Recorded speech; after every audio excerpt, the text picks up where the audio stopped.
And we're live, Do do do right? do do do Uh, do do do. Is that right? We're live. Yes, yes. Yeah. All right, Andrew. Since you're hosting and you're behind the scenes all the time, would you like to introduce this episode? No, not really. Okay, I'll do it. All right. Don't forget to mute your channels, by the way, your YouTube channels. Thank you guys for joining us. Another live episode of Near Mint Condition. Good morning, good afternoon, good night, wherever you That are. was fast. That escalated And quite that's it. fast.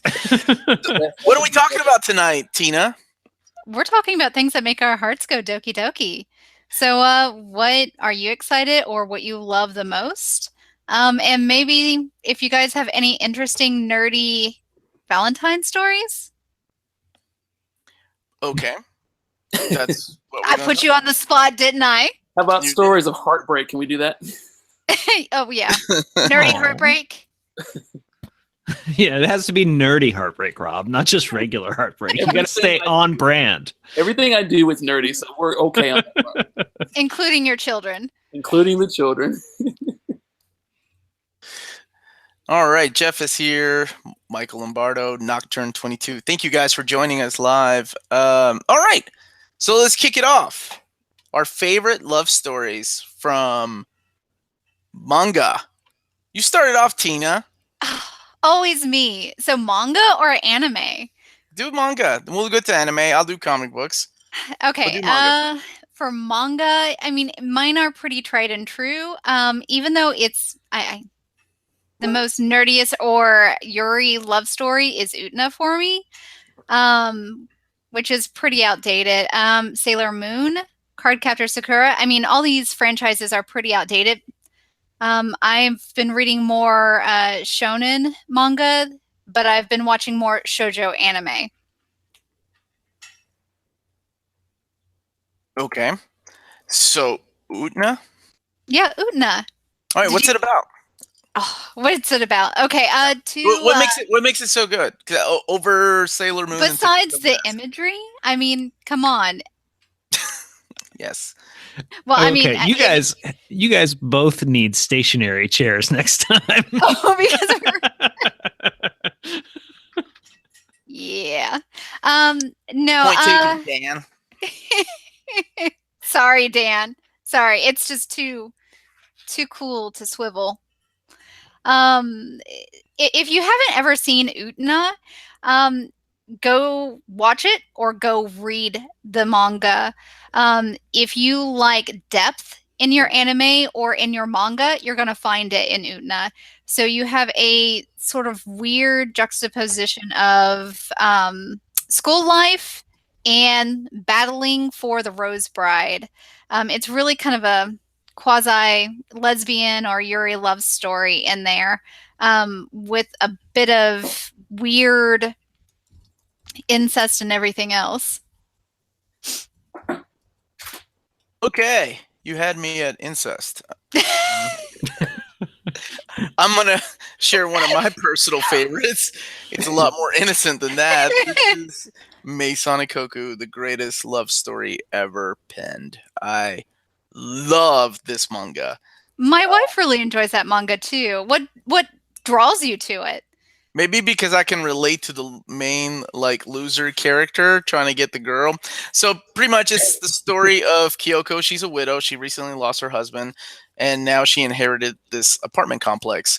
And Godai is one of the apartment tenants. And he's kind of a loser going to college, trying to become, has no idea what he's going to do with his life. All he knows is he is madly in love with Kyoko the moment that he met her. And of course, every love story can't be a love story without a love triangle. So there's another guy that comes into the picture named Coach Mitaka, who has a beautiful smile. He's athletic, plays tennis. He's her tennis coach. And he is Godai's rival. And it's 15 volumes long. And it is some of the best and most beautifully written manga I have ever read. I absolutely adore it, and I cannot recommend it enough.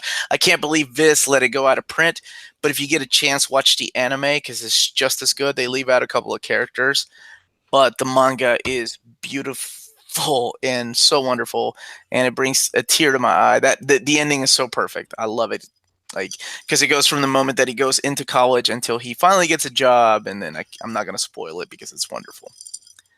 But that's my recommendation. Rob, do you have any manga recommendations for love stories? I like Piccolo and Gohan. I do I like ship Piccolo. 'em. I need an adult. I am an adult. So it sounds a little, and this is really depends on your definition of love stories. I've always been a big fan of Ranma One Half. I know it's not a typical like guy meets girl who turns into girl or guy with water. Who turns into a pig, who turns into a panda, Yeah, exactly. So it's not super clear. But I always thought that the story is very touching. The characters really get to me, and I think there's legitimate love like handles that catch my attention. And I've always thought it was really cute. This is one of those things where I felt bad that I had, well, not bad, but I didn't exactly have a bunch of bravado that, oh, I have every single Rama One Half on VHS. I didn't really brag that to my friends too often, but Ranma, the anime and the manga, especially the manga, I think are some guilty pleasures of mine. They're a little bit more lovey-dovey. Yeah, so Maison Ikkoku is done by Rumiko Takahashi, the same lady. I just wish Ranma had an actual ending. definitive ending, instead of leaving it open to like, maybe they'll get together. Yeah, that was the only thing that I was like, I didn't really enjoy. But I love Ranma. I mean, there's others like Sailor Moon and. I always thought there was going to be like another Ranma or Ranma 1 1/3 or something like that to try and tie everything together. And Ranma 1 1/3. No, I think it ran for long enough. If you want to talk anime, there's recently My Love Story, which is sort of a non-traditional love story, where the huge, not like beefy as in like hunky guy, but the sort of like big, heavy set guy gets this cute sort of petite girl, and it's all about how they fell in love and their journey afterwards. It's really, really cute. It's not your typical shoujo, and I definitely recommend watching it. If you've not seen it, pick it up, watch it. I think you guys would like it. You should type that name. You should type that name in the chat so people. What is the name again, Tina? It's just literally My Love Story. My Love Story. English title. Okay. Oh yeah, I remember you showing me the anime. That was cute. It was cute. Yeah, I think I showed you the episode where so he has a friend that lives beside them. And the guy is wanting to practice his kissing. So he takes saran wrap and forces it on his friend's face, and then he kisses him. And this guy is not petite at all. And his friend's very your typical like shoujo anime, dude. He definitely would be the male protagonist of the story, but it's his weird gigantic friend. So it's got some hilarity ensues and saran wrap. I never thought about that. I just used my pillow. Too much information, Omar. Yeah, right. Like you guys are better than me. Anyway. None of us want to respond to that, but all of us are like, God, yeah, it's tough. That pillow came in handy. All right, so I'll do one more anime. Your Name. This actually came out in theaters in the fall-ish of last year. And it's the story, if you're not familiar with Your Name, it's the story of, without spoiling anything, a guy and a girl, and they switch bodies, and they're trying to figure out who they are and how they interact with each other in Tokyo. And this is one of those things where I'm in the theater and I'm with my wife, and this thing is going on, and at the end, I'm 90% sure they were legit like tears in my eyes, because it was just such a beautiful, heart-wrenching, great freaking story, and it was so good that I went ahead and spent $60 on the deluxe box set to get it on Blu-ray. So if you haven't seen Your Name yet, grab someone that you like, get a soft pillow, and hang out and watch this anime. It's fantastic. I think most of you guys have seen this. Am I right or am I wrong about Your Name? I haven't. I haven't seen it yet. I know I really enjoy all his movies though. Voices of a Distant Distant Star. Star is a Uh, wonderful story. Yaku 5 centimeters. That's the same guy, I believe. Yeah, Mhm. yeah. I love Voices of a Distant Star. It was like 30 minutes, not even 30 minutes, and it's a wonderful story. I love how so pretty much the girl gets picked to be in this pilot program to go fight a bunch of aliens out there in the universe, and she has to travel through time and space, and they're sending each other text messages, and the text messages are getting longer and longer in between each one. Like at first it was a couple of days, then it became a month, then it became 8 years, and the next time it was like 30 years. And she's still a 15-year-old girl, and he's like a grown man waiting for this text message, which is kind of creepy, but beautiful at the same time. It's Beautiful. really sad. Like, I mean, if Oh, you yeah, want to spend your like Valentine's crying, go watch that movie. Or Grave of the Fireflies. Oh my No, God, no, that is we not a don't love say that. story. A Don't really watch good it. one. If you want to talk about movies or animated movies or anime, A Silent Voice. So it's about this group of kids, and this one girl is deaf. And this boy harasses her and picks on her. And really, the whole class does. It's sort of like a sanctioned bullying. They rip out her hearing aids and stuff. And it's really sad starting out.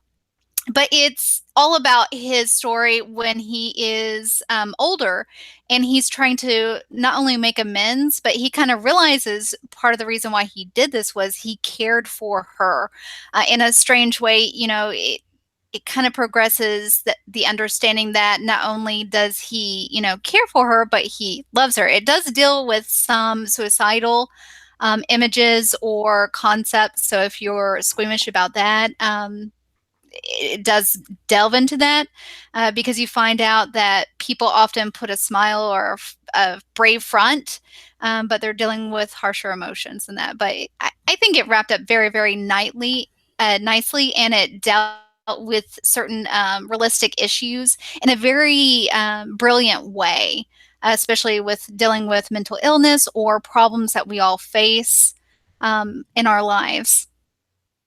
What was this again? It's called A Silent Voice. I don't know if it's released here or not. Silent Voice. Is it a movie Yeah. or Yeah, series? it's a movie, and let me see.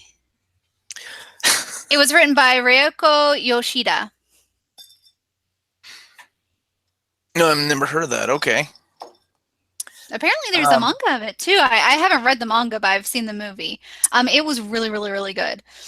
So I can't end it. Like, are you done with your manga? Because I have one more, and that's it. Yeah, no, go ahead. We should probably get to stuff where Dan can actually input. He's Oh, like, yes. anime. And he's waiting very patiently on it. He's ready. All right. Oh my goddess. I have content to talk about. Oh my goddess. It's a story No. about. My God, it's not Bitch. It's not. Oh my goddess. Is. Anyway, story about a guy that accidentally, instead of ordering food, he summons a goddess, and she's like, "What wish do you want me to grant you?" And he was like, "I want a chick like you to stay with me forever." And she does, and it's this awesome, beautiful 42-volume story about a goddess that stays with him and her two wacky sisters and other goddesses that come in the picture. But anyway, you should check it out. Brought to you by Dark Horse Comics. I thought you talk about Lum. No, I love Lum, but Lum again isn't available in English, not the manga. I mean, the anime is all available in English by Animigo, but it's all completely out of print. Mm. It's definitely hard to find. Remind me not to All erase right. my bootleg. Moving on, Dan. Oh wait, okay. Sorry, I wasn't paying attention. He's playing with his Transformers, you know. Are there Oh, they're any for later. Transformers? All right, let's talk about comic books. Let's talk about comics. No, I'm going to talk about movies for a minute. Okay, my bad. Well, no, just one of the movies that I wanted to talk about as I'm starting my screen sharing here. Scott Pilgrim versus the World, which gets a lot of shit. Based on a comic book. Continue. Based on a comic book, but it's just one of my favorite geeky love story movies. Really? Oh yeah. Yeah, this is such a good movie. it's an Edgar Wright movie, of course. So it's got that going for it. But I love it to death because it's so ridiculous. Because it does go into a love story where where not everything is going to be as it seems or end up how you think it's going to end up. And if you haven't seen it, it's a wonderful film, and I can't believe anybody watching this hasn't seen it. But that's my pick for one. I have the soundtrack on vinyl, and it's wonderful. I'm right there with you. The first time I saw this, because it's so, when it first came out, it was so like wacky and out there with crazy graphics and special effects. I'm all about Scott Pilgrim, so I'm glad that you brought that up.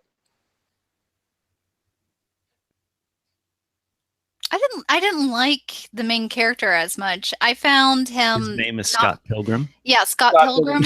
Yeah, that tells you how much. Like I've seen the movie. I've watched it. I swear I did watch it. I didn't find him relatable. I thought he was because he's a dude. Wait, did you No, not? I actually thought he was kind of more of a douche. No, he totally comes across like a douchebag. Yeah, and I was like, I could care less. I liked. He was like that in the comics. Yeah. Well, but that's part of what I love so much about the movie is that he's not a particularly likable protagonist, but we're still kind of rooting for him anyway. Maybe kind of you can watch the movie and be kind of ambivalent about whether you want him to get the girl or not. Maybe it'd be best for everybody if he just didn't.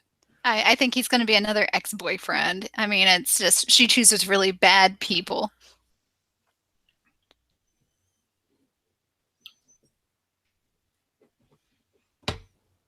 Hey Dan, you're still talking about movies. Wait, what movie do you want to talk about now?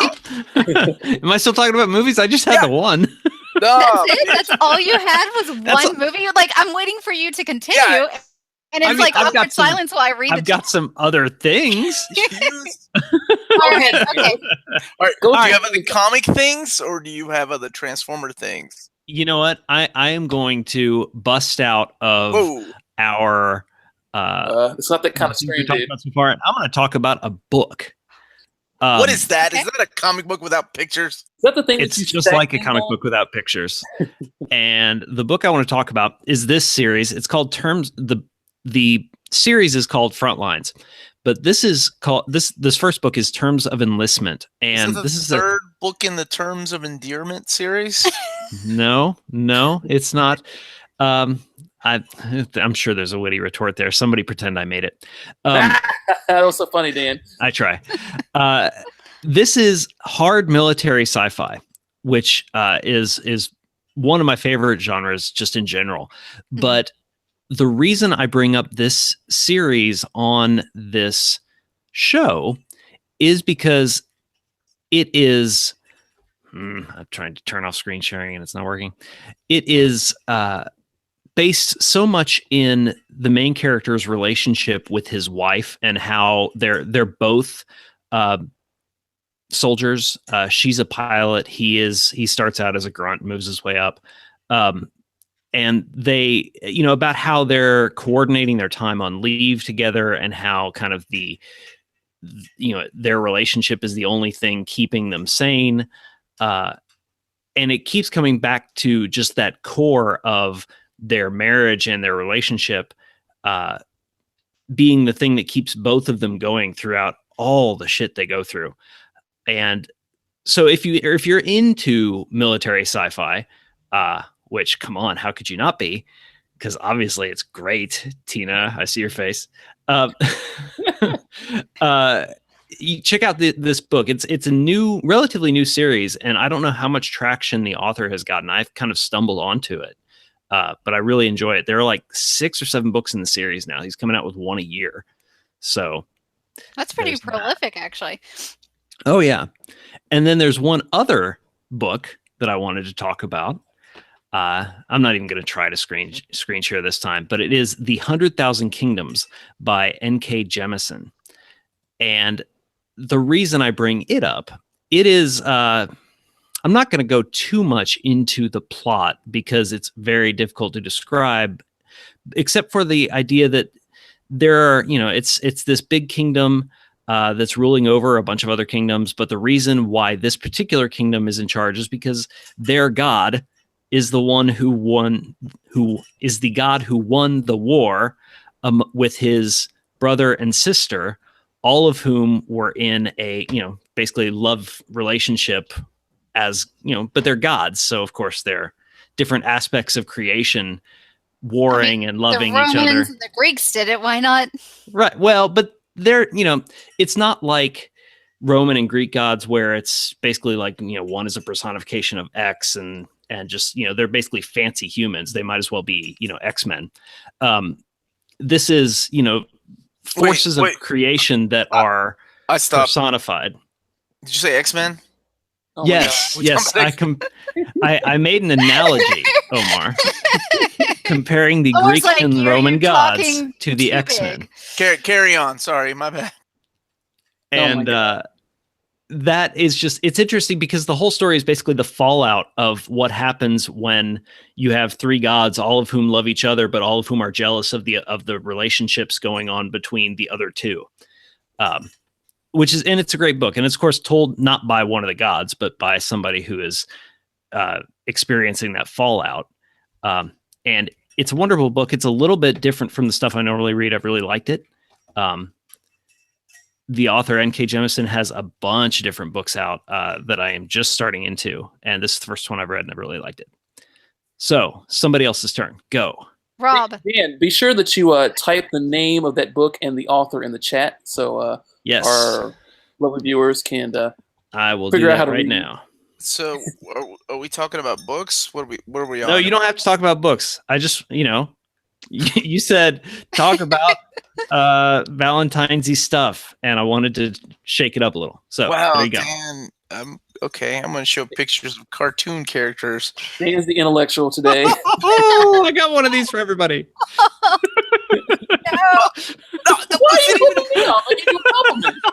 That wasn't even a put down, man. You're so smart. You love hearing. Dan untucked his shirt on that one. Ow.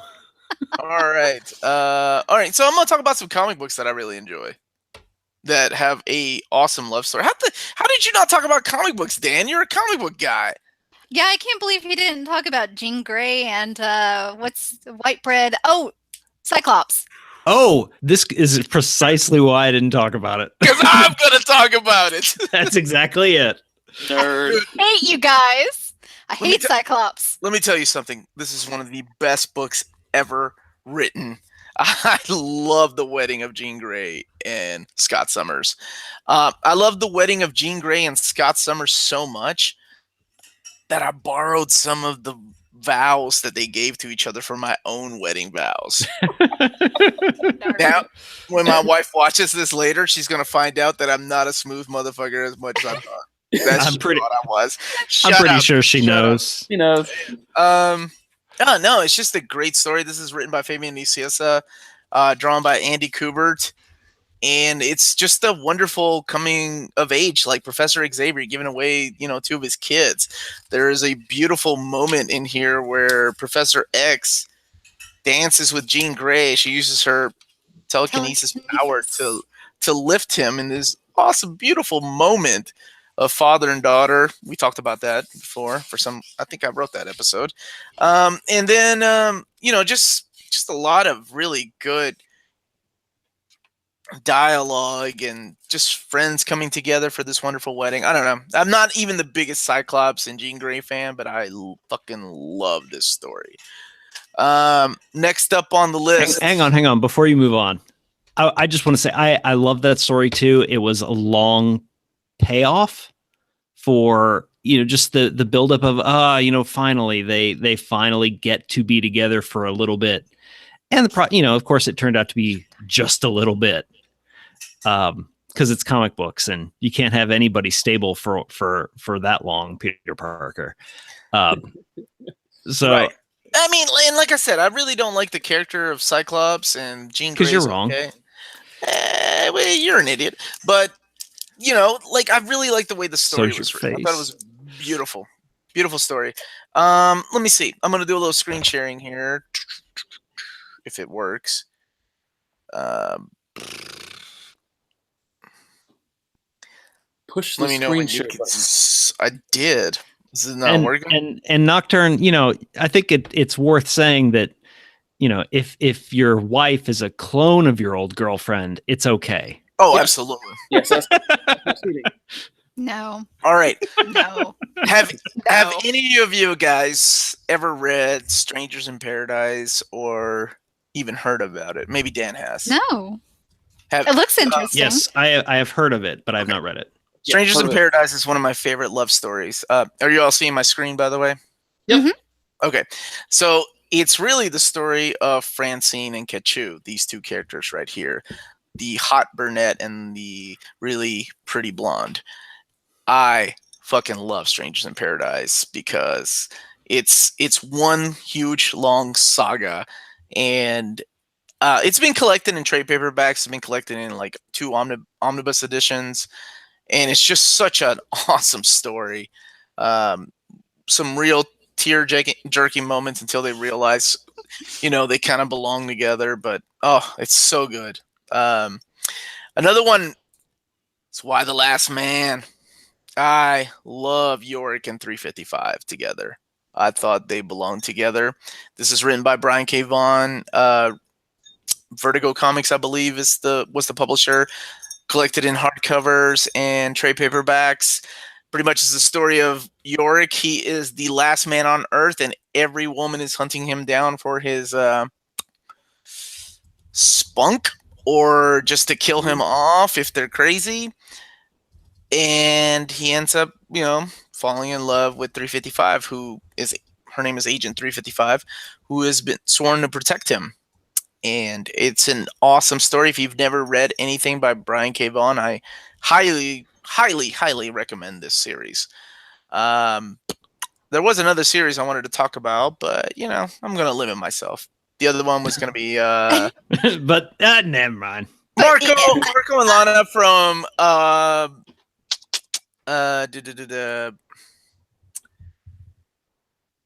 Saga. If you haven't read Saga, you should read Saga because it's like a Star Wars meets Romeo and Juliet, and it's awesome. It's like, you know, these two groups of people or two characters from opposing sides. It's about war. It's about love, and all that comes in between. They have a baby and dudes with TV heads. Yes, and so graphic porn, and oh, it's so good.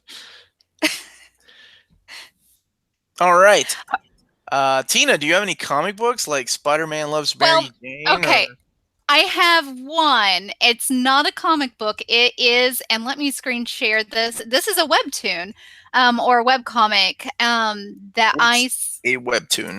Oh, a webcomic. So it is something I completely adore.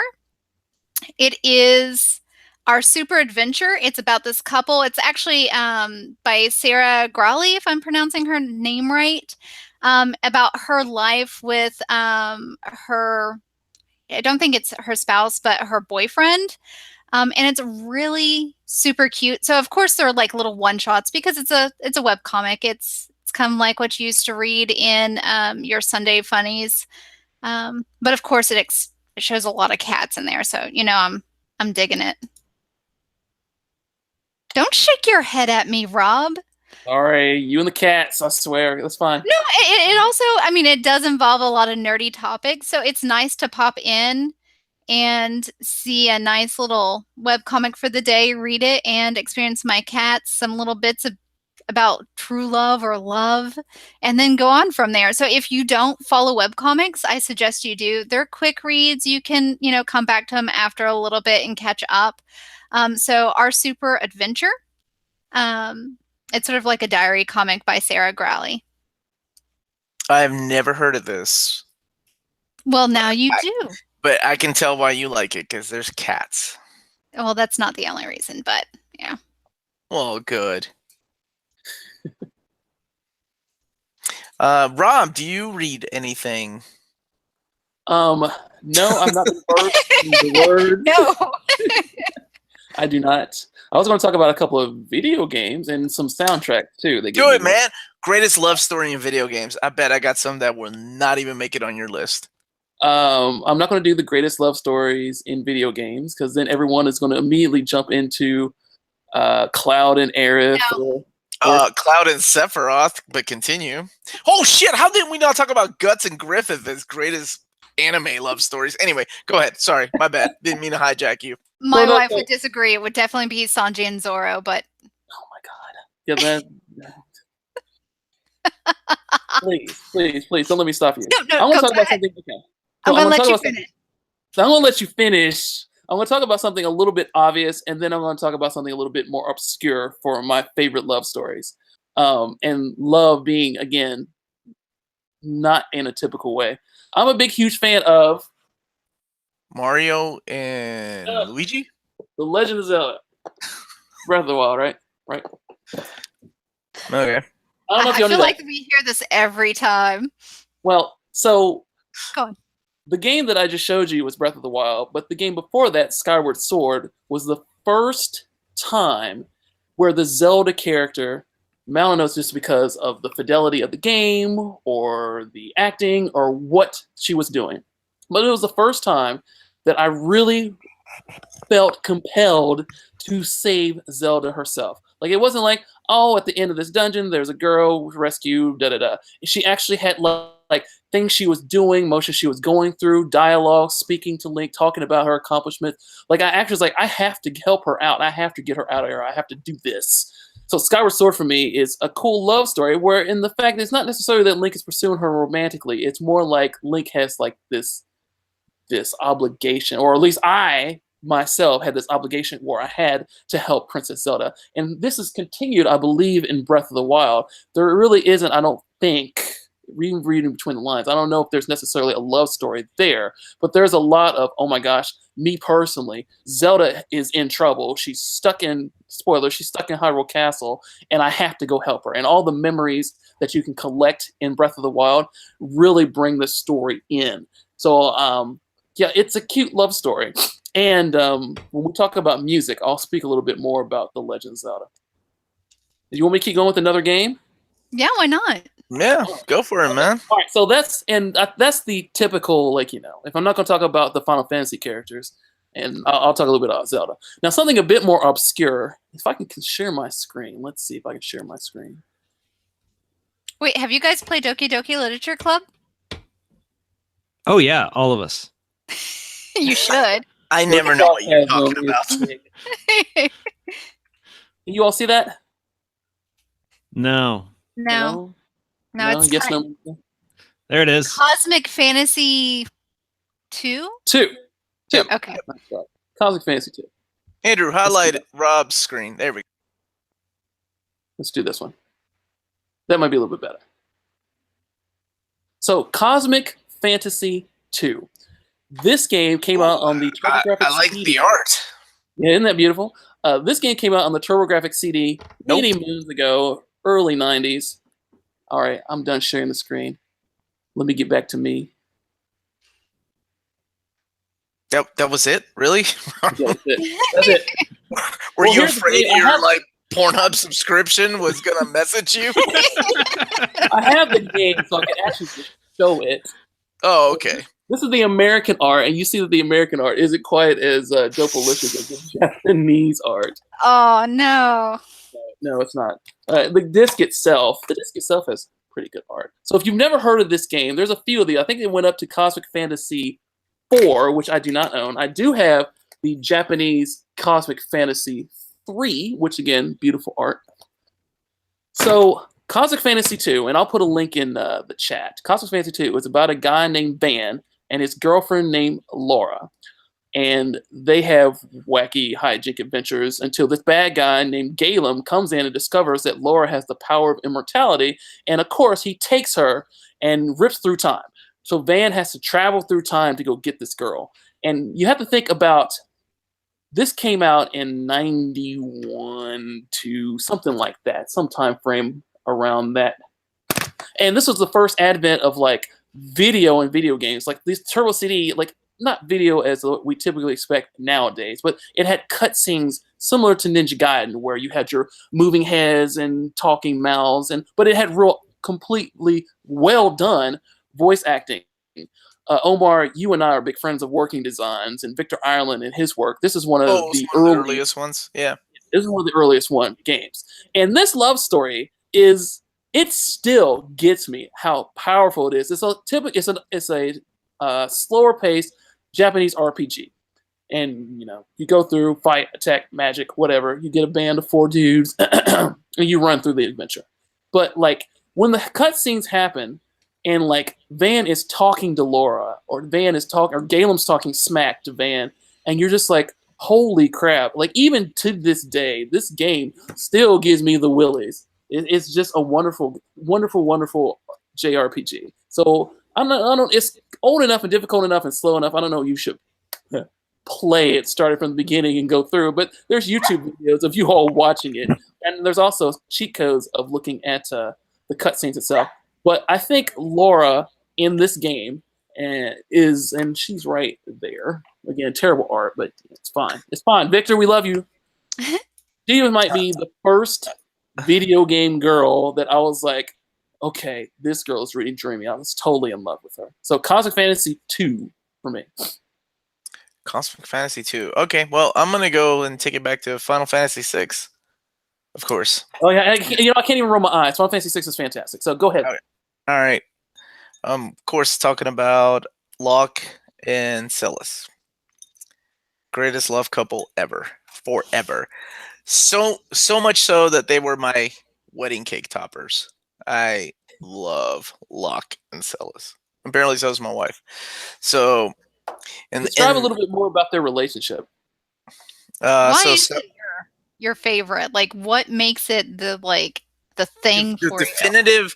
Because Locke is a misunderstood hero. He is mistaken for a thief when he's really a goddamn treasure hunter, and I relate a lot to that. And then Celis, starts off as a villain, and then eventually joins your team. But I think my favorite part about Final Fantasy VI is the way that the music at the end kind of comes together. Like Celis' theme and Locke's theme come together for that medley at the end. And it is just so beautifully done. Yeah, I can't say enough. If you haven't played Final Fantasy VI, what are you waiting for? Well, I lost Rob and Dan talking about Final Fantasy VI. Really? I know they ran off. No, I thought I had the soundtrack to Final Fantasy VI handy. I don't, but yeah, it's on YouTube. Yeah, I have it. Yeah, YouTube. Go internet. Another one that a lot of people won't add on the list, but I just recently played it. Well, recently, like 2 years ago, is Professor Layton and Claire. I don't know if you guys. Really? I don't want to spoil anything, but Professor Layton in the third game, The Unwound Future. Oh my gosh, man! It just it is an awesome game, and it just pulls at your heartstrings because he sees an old girlfriend that was supposed to have died in this game, and that's how the whole adventure begins. Then you get the whole background of Professor Layton. Now, keep in mind, 1, 2, and 3 take place, now, and then 4, 5, and 6 take place in the past. I don't know if you guys knew that about Professor Layton or not. No. But they're great puzzle games, and there's an actual love story in there. And then I think for my last pick, I'm going to pick Yuna and Meg Ryan. No, I'm just kidding. I'm not going to pick Yuna and Titus from Final Fantasy X. That's ridiculous. How did nobody talk about Ellie and Riley from The Last of Us? Oh my gosh. I mean, it might be a little bit of a spoiler, but man, that is such an innocent love story. If you haven't played The Last of Us, it's a sad. Great survival game. Yeah. It's so sad though. I don't want our Valentine's Day to be like, here's a great story. Let's talk about Romeo and Juliet. By the way, they both. No. Wait a minute. What? Wait, no. Have you played The Last of Us? Yeah. No, The Last of Us is a wonderful wonderful, wonderful video game. It is the only game I've ever platinumed, the only game that I've actually done all the downloadable content for. I love The Last of Us, and the Ellie, No, you it's know, gorgeous. the actual Ellie and Riley story is it is the downloadable content stuff. Yep. The stuff that you get to play in the past, and it's wonderful how these two girls came together, underage girls, but it's such an innocent love story. It's great. It's good. And but that's it. Speaking of The Last of Us, just like that whole relationship in the main game. This is when I think I got all these feelings back when my first daughter appeared. I had all these feels. I didn't understand what they were. And this is one of those games that I played when I first had a brand new kid. And it was a rough game to play when you first have a child. It's like, I'm not going to let any of you go. I'll kill everyone to protect you. Yeah, so if you haven't played The Last of Us, I don't know what game Tina's talking about, but if you haven't played The Last of Us, you definitely need to. That game has been out for a while, guys. Come on. No, if you haven't played Doki Doki Literature Club, come on, guys. What are you talking about? I don't know what this is. Here. What is Doki Doki Literature Club? This is what I'm talking about right here. No. Doki Doki Literature Club. So it's basically, I'm not going to do too many spoilers. I'm not going to do, I know he's totally into it. He's going to go download it from Steam right now. That's where he went. You think Doki Doki Panic right here.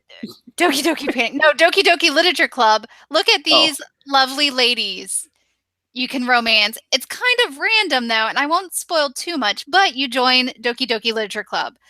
And, you get your pick, don't you? I guess it would be kind of gross because, you guys are older. These are high schooler girls. So maybe I understand why you're not playing it. Well, you say you get your pick. Am I at a whorehouse? Where am I? No, that's my next one. Of course it is. Carry on then. But it's reverse. So this is The Men of Yoshiwara Kikuya. You can download it on Steam, and it is an otame. You play as a main girl where she grew up in an island where women dominate, and the men are stuck in the geisha houses. So you get your pick of these lovely guys. Okay. Well, dibs on the guy with blue hair. It's purple. His hair is purple, and you don't want him. Oh, I can take him. Anyway, that's another episode. So, anime, manga, comic books, video game. I want to do video game soundtracks. I can let you go, or I can go. What? Video game soundtracks like Love? Yes. What? Actually, when we're talking about songs, or when we're talking about things that give us the feels, right? Right. Things that we love, things that give us goosebumps. There's a couple of songs. I'm only going to go through four. That you better go through the theme of love in Final Fantasy IV, but go ahead. Look. Okay. So number one is the theme of love from Final Fantasy IV. I have the soundtrack to Final Fantasy IV, and these are some of the songs that I'm talking about. When I hear them, I might catch a tear in my eye every single time. And the theme of love is one of those songs that does it for me. Number two, here we have the soundtrack to Chrono Trigger. And Scala's theme, if you don't know who Scala is, play this game. Her theme oftentimes does it to me, where I hear because the story of Scala and Magus' sister and what happens, all that kind of gets to me every single time I hear it. The next song that does it for me, believe it or not, I'm a big fan. I don't know if y'all know this. I swear to God, if it's The Legend of fucking Zelda. It's the Greatest American Hero theme song. That one does it too. So there's this game Believe called it or not. Super Mario Odyssey and Jump Up Superstar. With that trailer, companies Jump Up Superstar. No, I'm going to cut you off, Rob. Yeah, no, Rob. Yeah, why don't you tell us about this relationship with Mario and Pauline? I can actually give you the official Nintendo line. No, we what don't happened to wanna know. Rosalina and Princess Peach, man? Well, you see, Donkey Kong came in and racked things up. So serious. Okay, all jokes aside, I love that song, and I love how well it goes with the trailer, and it's just such a feel good song. Gets me yeah. The other song that really gets me going, this one I catch a tear in my eye too when I hear it. the trailer for The Legend of Zelda: Breath of the Wild. And I don't know if it's because just the first time, hold on, give me a little bit of a break here. I always do. I hate you so much. I'm gonna take all your corn husks. The first time I watched, first, second, third, 100 times that I've watched the Breath of the Wild trailer with the music that plays, I thought, okay, this is a great trailer. But after I finished the game, watched the trailer again, and all the scenes that are coupled with the song, it's like, holy crap, if you didn't know, you didn't know. But once you know all the things that happen to Link and Zelda and all that happens, it's like, wow, this is when Link does, okay, can't spoil that. This is when Link is, can't spoil that. But it's very heart-wrenching. Two more songs. Actually, it comes out at the end of the week. You all played Bayonetta, right? Played Bayonetta? Uh-huh. Okay. In Bayonetta 2, there's a song called Tomorrow Is Mine, and I love that song so much. I'm going to paste the link in the description, but it's all just about her kicking butt and chewing bubblegum with her disappearing hair. It's very empowering, and it's freaking awesome. That's like your get out and go inspire and go do things song. Tomorrow's Mine. And the last song that gives me the heebie-jeebies every time I hear it is Metal Gear Solid 3 Snake Eater. Yeah. Snake Eater. Snake Eater is I give my life. That is an amazing song that sets the pace. It's very James Bond-esque. If it wasn't called Snake Eater, right? 'Cause I think I met a lot of women like that. Yeah, the lyrics, the lyrics, some days you eat a tree frog. Like, that's not very good lyrics. It's fine. But when it plays in the opening of the game, it's amazing. And there's another scene in the middle of the game where you're going up a ladder and it starts playing real subtly. Like, that scene is really freaking cool. And then, okay, this game is old enough, I'm going to spoil it. At the end, where you have to fight, there's flowers everywhere. And it's beautiful, these beautiful PS2 graphics. And that song plays. And it's like the most heart-wrenching, hardcore thing that you have to do to complete this game. Snake Eater is one of my favorite songs that gives me the feels for Valentine's Day. For Valentine's Day. Yeah. Okay. Interesting. All right. So Jump Up Superstar gives you the feels on Valentine's Day. I just really Not don't. my picks, but High up in the sky. Go ahead. I don't get that one. So what's a guilty pleasure that you guys enjoy for Valentine's Day? Like a movie that you're not proud to admit that you like, or a soundtrack. Like, I know Dan loves the Top Gun soundtrack. Wait, hang on. You say that like it's something to be ashamed of. It absolutely is not, my friend. guilty pleasure, like something we would be embarrassed by. Right, like- I'm not embarrassed by anything. Like, my guilty pleasure is literally just buying. Your guilty blind pleasure boxes. is Yeah, I mean you're kind of asking the wrong crowd for guilty pleasures. It's not like Really? It's not like a lot, and it's not like Come we on, guys. hide this stuff. Come on. There's got to be something that you guys enjoy that you don't share with just everybody. Like, for me, one of my favorite movies of all time is Some Kind of Wonderful, John Hughes movie, with an amazing soundtrack with Eric Stoltz, and I cannot remember the hot chick in the movie. Not Leah Thompson, but the other one. But, I thought you would say like or Sleepless in Love Seattle. Actually. Actually, Sleepless in Seattle is really good. Love Actually. I love Love Actually. Sleepless in Seattle, When Harry Ate Sally, and I don't think that's how that movie went. No, I don't.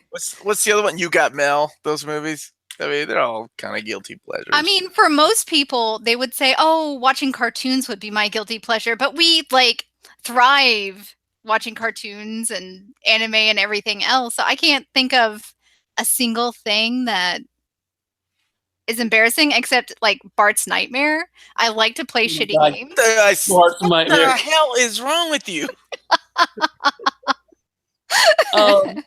Yeah, I hate you so much. I love you, Brittany, or whatever. So not really a love like romantic movie like The Notebook, although that's a daggone Mary Stuart Masterson. Thank you so much. I don't know what Michael you're talking Lombardo. that a Such thing? a hot chick. I don't even know what she's doing these days. How about Kung Pao? I love that movie. It's a terrible movie, but I love Kung Pao. Does that count as a guilty What the pleasure? fuck? Sure. Yeah, that's where I was going, Rob. Kung Pao. All No, right. I Glad we're want on to message. hear Dan's. I want to hear Dan's. He's so quiet over there. I'm thinking about it. And so far, the only thing I've come up with is a movie called Beautiful Girls. Do you all know this movie? No, The Timothy Hutton movie? I don't watch That- movies. With a, it's Timothy Hutton and, oh gosh, Michael Rappaport. And he falls in love with an Uh, underage Natalie Portman. Yeah, well, Yeah. that's the weird part of the movie. But it's about I said relationships. Lolita. I But said it's a guilty great film. pleasures, not creepy. That part of the movie is creepy, but the movie acknowledges that it's creepy and jokes about it a little bit. The Professional obviously- with Natalie Portman. No. That's the other movie with an underage Natalie Why Portman. are you guys going with creepy instead of guilty pleasures? But Beautiful Man. Girls is a great movie. It's one of those movies that's when it's on cable, you just stop and watch the rest of it, or at least I do. It's a great film, and if you've never seen it, it's worth a watch. Yeah, I do that with Casino and like Goodfellas. Yeah, me too. And Beautiful Girls. You mean the movie called Beautiful Girls? Yes. Yeah, yes, yeah. the movie called Beautiful Girls. I got Underage it. Natalie Portman. All right, Tina, what do you got? I know what my guilty pleasure is, and it's not a movie, it's not an anime, it's not a manga. It's kind of embarrassing. I literally will watch people play crane games on YouTube, and then I get really excited and I cheer them on when they win. And my wife is like, "You're a complete. I love you, sweetie." That's my guilty pleasure. Like Crane, like do Like do Crane, do Yeah. I really want the FBI to come bursting through Dan and Rob's doors right now. That would be an awesome YouTube I stream. didn't say anything. He said Natalie Portman. I thought it You was- just admitted that. Folks, I would Underage just Natalie Portman was like hot. to go on record to say doxing is bad. Welcome to How to Catch a Predator. Oh my God. We're eating. Tina, you ought to come to Gaddy Town with us when we go with my mother-in-law, who is weirdly good at those machines. Oh, the crank games. Yeah, like spookily good. Yeah. I mean, She can almost like get as much in prizes as she spends. It's terrifying. Yeah, I She have a must friend hit named the Amanda. games in the right moment when the payout ratio is good. She's Because- consistently good. Really? Yeah, Yes. I have a friend named Amanda, shocking, and she is like, I'm going to get that doll right there. And she does it. Every She knows single how to turn it. Yeah. Yeah, I'm like, holy crap, Amanda. She's like, give this to your kid. And then she drops the mic. Little Okay. does she know that's her latent mutant ability is just the ability to like tighten the clamp just a little. Lamest mutant ability ever. Kegels can do that, Dan. All right. Okay. I got one more. I got a guilty pleasure. So this has nothing to do with Valentine's Day, but all these things that I'm going to list are love story type things. For Christmas, during Christmas, Netflix had a show on called The Christmas Prince. Did you all see that? What No. this is? Okay. No. First of all, No. let me say that it was horrible. Terrible. It's about Why are this. you mentioning it then? Hold on. It's about this prince and this girl who has to write a story on him, And she Christmas. pretends to be a shut up. That's a different James Bond thing. And she pretends to be a reporter. Then she pretends to be a tutor to learn more about this prince. And she I of think course this is falls in called love. 50 Shades something. No.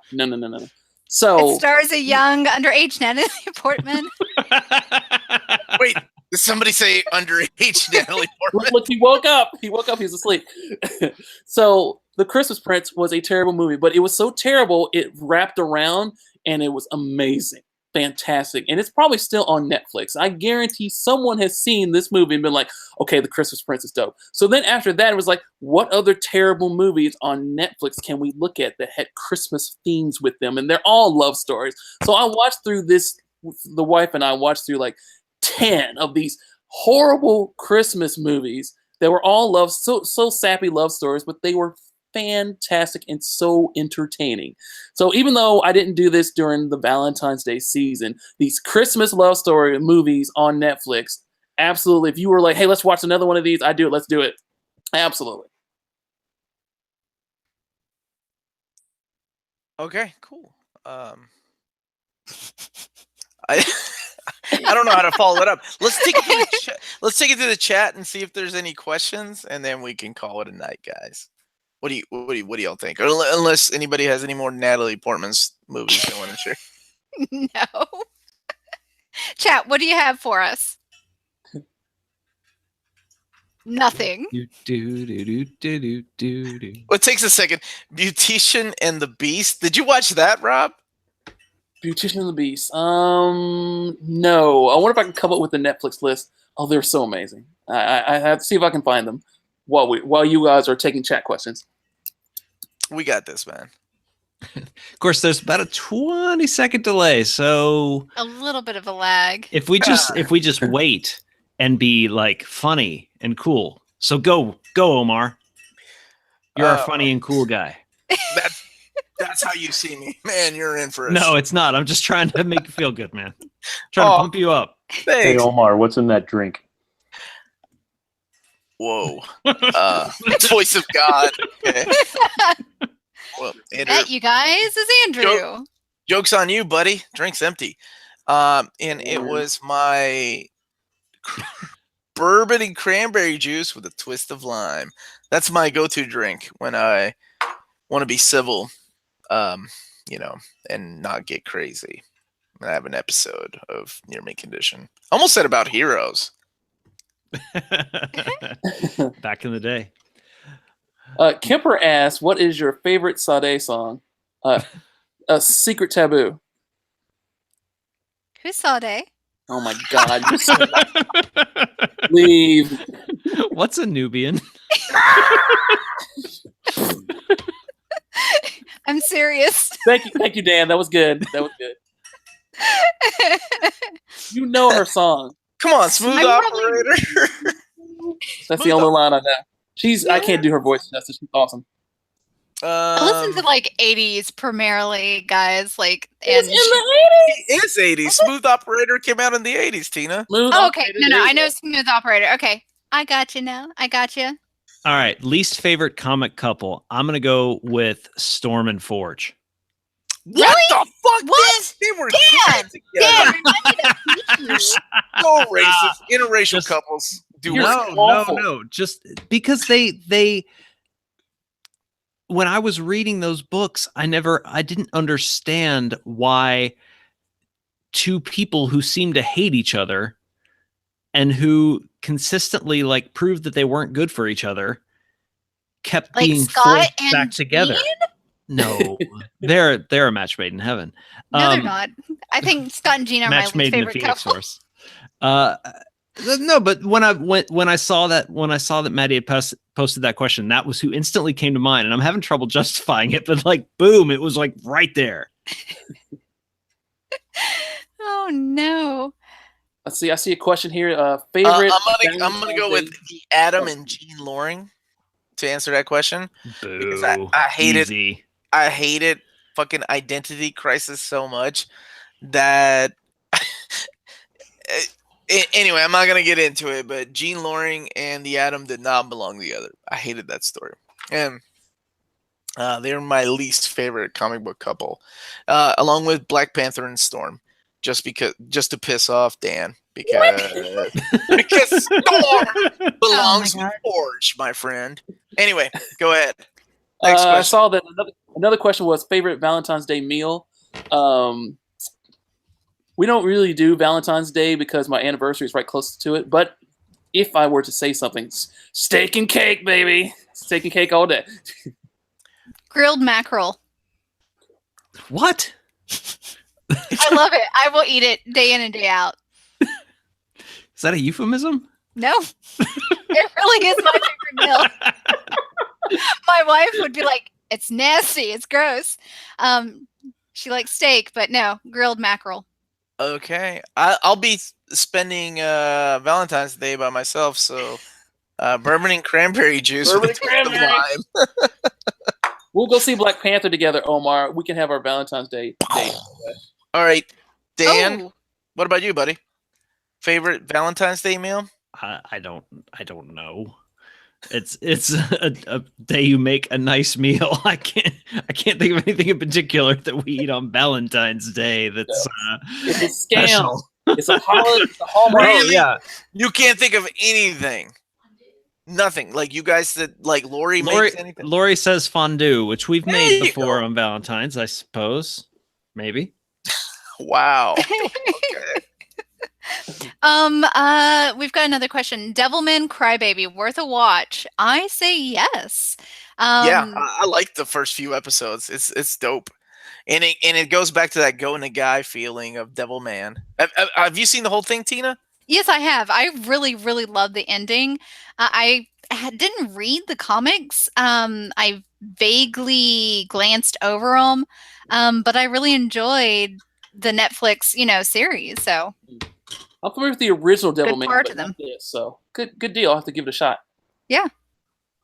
I really think it keeps the atmosphere of the original stuff intact. And it pays a good homage to it. It's definitely creepy. My favorite meme off of that is the Run with the Scooby-Doo music. So if you haven't seen it, there's a point where Devilman is running in track and field, and they just loop the Scooby-Doo running music. Best meme. Yeah, I'm a big fan of the way that the animation style. Mhm. Like I said, it's done very original go in the guy Devil Man. Yeah, if you're not used to it, it's really rough, but artistically it's really pleasing. Oh my gosh, sexy meal In-N-Out burger, dude. Michael, I wish we had an In-N-Out burger here. We don't have an In-N-Out Kentucky. here. It is really, really good though. We have what is the burger joint? Shake Shack. Shake Shack. We have a Shake Shack, Yep. and that's pretty good. No, it is, but it's up there with In-N-Out. In-N-Out is just a different thing, man. White Castle, baby. Was that you, Dan? White Castle. Yes, that's why it's got my name next to it. Well, now the bourbon and cranberry is starting to kick in. I'm gonna go with Crystal Burgers because they have little mini hot dogs, and fucking White Castle doesn't. What you do with little hot dogs, little wieners? this Omar? is devolving, folks. Devolving from a nice Valentine's meal to our favorite fast food. Tina, have you ever read the Requiem Vampire Night manga? Requiem I've read Vampire Night.